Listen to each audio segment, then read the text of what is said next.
Hello friends, मैं हूं आपका दोस्त असीम आनंद और आप देख रहे हैं आपका अपना यूट्यूब चैनल हमारी बगिया। दोस्तों, हमारी बगिया में आज मैं बात करूंगा अपराजिता फूल के बारे में। दोस्तों, अपराजिता का फूल जैसा कि हम सभी जानते हैं कि माँ दुर्गा, विष्णु और शिव जी का प्रिय ये जो फूल है अपराजिता का फूल कहलाता है। दोस्तों, अपराजिता का जो फूल है हम मुख्यतः दो कलर में देखते हैं। एक तो जो आपको ये वाइट दिखाई दे रहा है ये वैरायटी है, बहुत सारे लोगों के घर में वाइट वैरायटी होती है। और दूसरा जो है नीली वैरायटी। नीले में जो है डबल भी होते हैं और सिंगल भी होते हैं। जैसे ये फूल आपको दिखाई दे रहा है तो ये डबल पेटल्स में नीले फूल है। इसमें बहुत सारे फूल इस समय जो है नीले नीले खिले हुए हैं और एक तो जो वाइट फूल है वो भी इसमें खिले हुए हैं बीच बीच में। तो एक साथ मैंने इनको यहाँ पर लगाया था। और इसके अलावा जो है यहाँ पर भी मेरे पास अपराजिता के दो पौधे हैं और इसमें आप देख पा रहे होंगे कि इस पौधे में भी जो है नीले फूल ये सिंगल वाले हैं। तो ये नीले फूल सिंगल वाले हैं और इसी तरीके से ये सफ़ेद में जो है और ये भी सिंगल में है। तो इस तरह से ये जो दो गमले मेरे हैं तो एक ये वाइट में है और एक यहाँ पर ब्लू में है जो कि सिंगल पेटल्स के अपराजिता है। और इसके अलावा मैं अगर यहाँ पर दिखाऊं तो यहाँ पर जो ये फूल है ये डबल अपराजिता, जो कि मेनली यहाँ पर एक ही पौधा मैंने लगाया था और उसी की जब मैंने कटिंग की तो धीरे धीरे यहाँ से ये काफ़ी ज़्यादा मोटा हो गया।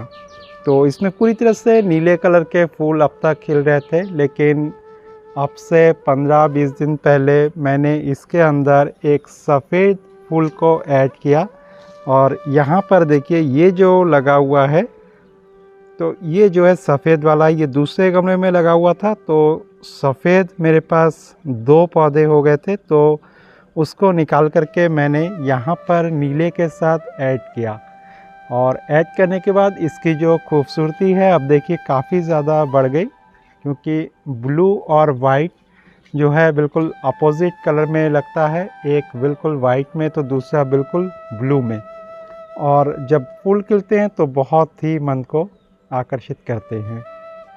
दोस्तों, यहाँ पर ये जो अपराजिता है काफ़ी इसकी बड़ी बड़ी बेल हो गई थी और लगभग अब से 25 दिन पहले मैंने इसमें प्रूनिंग कर दिया था पूरी तरह से। यहाँ से ये आप देख पा रहे होंगे ये प्रूनिंग वाला एरिया है, क्योंकि काफ़ी बड़े बड़े हो गए थे, पुरानी ब्रांचेस हो गई थी और जब पुराना झाड़ीदार हो जाता है तो उसमें फूल कम आते हैं। जो नए नए शाखाएँ होती हैं तो उसमें फूल ज़्यादा आते हैं। तो उसके लिए मैंने क्या किया कि इस समय जो सीज़न है अभी मैंने इसको पूरा ऐसे कट कर दिया था, पूरे यहीं से मैंने इसको कट किया था और बड़ी झाड़ियाँ सब हटा दी थी। और हटाने के बाद देखिए अब जो है 15-20 दिन के बाद इसमें इतने सारे नए नए ब्रांचेस से ये भर गया है, पौधा बहुत घना हो चुका है। और हटाने के बाद उसी समय ही मैंने लगा दिया था ये जो वाइट वाला है इस पौधे को भी, और इसने भी पूरी तरह से इसको जकड़ लिया है। अब ये जो है चारों ओर से वाइट और ब्लू कलर के इसमें फूल आ रहे हैं। इसको हटाने के बाद बाकी जो आपको काम करना है वो ये है कि जो मिट्टी है इसकी अच्छे से निराई गुड़ाई करनी है। अगर रिपोर्टिंग करना चाहे तो रिपोर्टिंग भी कर सकते हैं। पहले ये पौधा दूसरे गमले में था और जिस समय मैंने इसको इसमें रिपोर्ट किया था, मतलब जैसे कटिंग किया था तो कटिंग से लगभग 15 दिन पहले मैंने रिपोर्ट भी इसी में कर दिया था और उसके बाद जो है मैंने इसकी कटिंग की थी।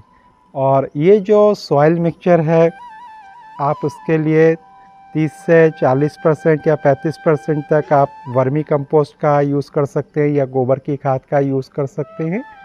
और उसके अलावा आप मिट्टी का यूज़ कीजिए इसमें लगभग 60%, और बाकी का हिस्सा जो रेता है उसका आप यूज़ कर सकते हैं।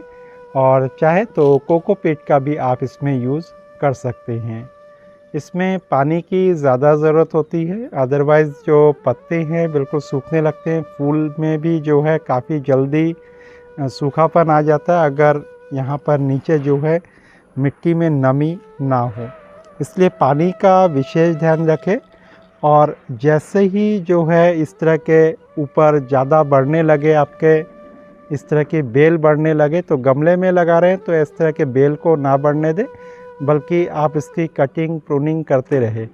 तो यहाँ तो जैसे ये फूल खिल रहे हैं, खिल जाएंगे तो बेल हटा दूंगा, और चाहे तो यहाँ से भी सामने का जो टिप है इसको आप ऐसे तोड़ देंगे तो बेल आगे नहीं बढ़ेगी, बल्कि नीचे से साइड से कई ब्रांचेस और आ जाएंगे। तो ऐसे छोटे छोटे जो टिप्स है इसको आप काटते रहें हर जगह से। तो इस तरीके से आप करते रहेंगे तो आपका जो पौधा है काफ़ी ज़्यादा घना हो जाएगा। तो इस तरह से पिंचिंग करना बहुत ज़रूरी है। देखिए मैं यहाँ से ये इतना सा हिस्सा पिंच कर रहा हूँ, और इतना सा मैं पिंच करूँगा तो इसी का जादू ये होगा कि बहुत सारे साइड ब्रांचेस निकलेंगे, और जितने साइड ब्रांचेस इसमें निकलेंगे फूल उतने ही ज़्यादा होंगे। तो इस तरह से बढ़ने ना दें, क्योंकि ज़्यादा लंबी बेल होगी गमले के अंदर तो फिर मिट्टी जैसे नीचे कम रहती है गमले में, आपको पता है, तो उसमें दिक्कत हो जाती है। अगर आपका पौधा बड़े गमले में लगा हुआ है तो आप उसको बेल की तरह बढ़ा सकते हैं, लेकिन फिर ये होता है कि बेल बहुत ऊपर चली जाती है, हम पिंचिंग नहीं करते हैं, तो बेल में ज़्यादा एनर्जी जो है पौधे अपना दे देता है और फूल कम आते हैं। जबकि आप इस तरह से पिंचिंग करते रहेंगे तो पौधा बिल्कुल घना हो जाएगा, हार्ड भी हो जाएगा, देखने में बहुत सुंदर लगेगा और इस तरह से फूलों से भर जाएगा। तो चाहे तो इस तरह से डबल कॉम्बिनेशन आप कर सकते हैं, वाइट और ब्लू का कॉम्बिनेशन कर सकते हैं, और अपने घर को इस तरीके से सजा सकते हैं।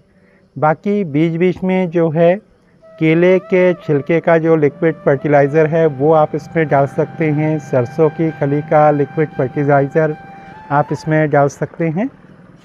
और इसके अलावा जो है इसके अंदर जो भी आप सब्जियों के छिलके का लिक्विड फर्टिलाइज़र है वो भी डालना चाहे तो उसको भी डाल सकते हैं, क्योंकि इसमें कंटिन्यूस फ्लावर आते रहते हैं तो इसमें कुछ ना कुछ डालते रहना ज़रूरी है। अदरवाइज़ जो फूल है उसकी संख्या कम होगी और काफ़ी दिनों बाद जो है इसमें फूल आएंगे।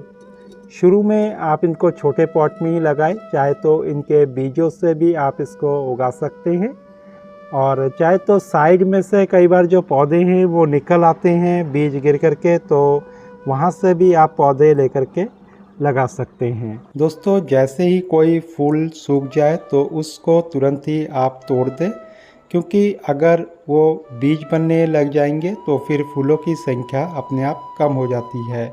तो बीज आप बिल्कुल बनने ना दें, बीजों की फलियों को आप हमेशा ही इससे साफ करते रहें। पौधे पुराने हो गए हैं तो आप बिल्कुल नीचे से जो है थोड़ा सा छोड़ करके, लगभग 6 इंच छोड़ करके आप बिल्कुल कटिंग कर दें, तो फिर नए नए ब्रांचेस से पूरा पौधा जो है भर जाएगा।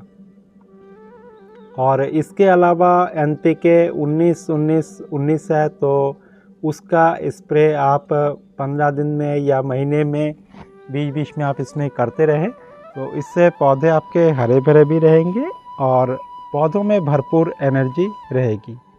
तो कोई भी फूल खिलने के लिए लगातार गमले में कुछ ना कुछ आपको देते रहने की ज़रूरत होती है, अदरवाइज़ जो फूल है वो इक्के दुक्के खिलते हैं और देखने में अच्छा नहीं लगता।